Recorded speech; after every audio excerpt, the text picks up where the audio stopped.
Okay, in this tutorial, we're going to go over how to solve compound inequalities.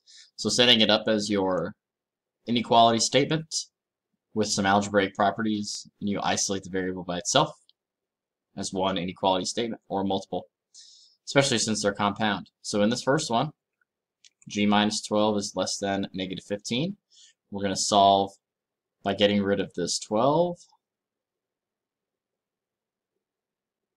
And negative 15 plus 12 is negative 3. Or you get rid of the 2.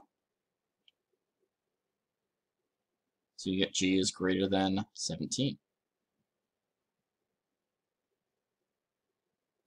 And it's only asking for you to solve, so you're just going to be solving it, not graphing. That's going to be the next tutorial. So with the compound ones where it's the and, you have to separate them into two different inequality statements so that it's easier to read. So I'm going to separate one where it's just this part right here.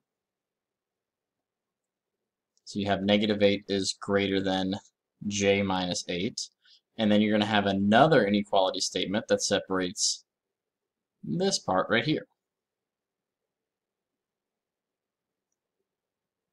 And then you combine them together at the end once you're done solving. So add 8 to both sides. Negative 8 plus 8 gives you 0. So j is less than 0 or 0 is greater than j, depending on which way you're reading. And then same thing over here. You get rid of the 8. With the and, it's going to be the exact same property that you do with either inequality statement. Negative 11 plus 8 is negative 3. So when you combine these two things back together, j is less than 0, and it's also greater than or equal to negative 3. So you just combine them together and only write your j once.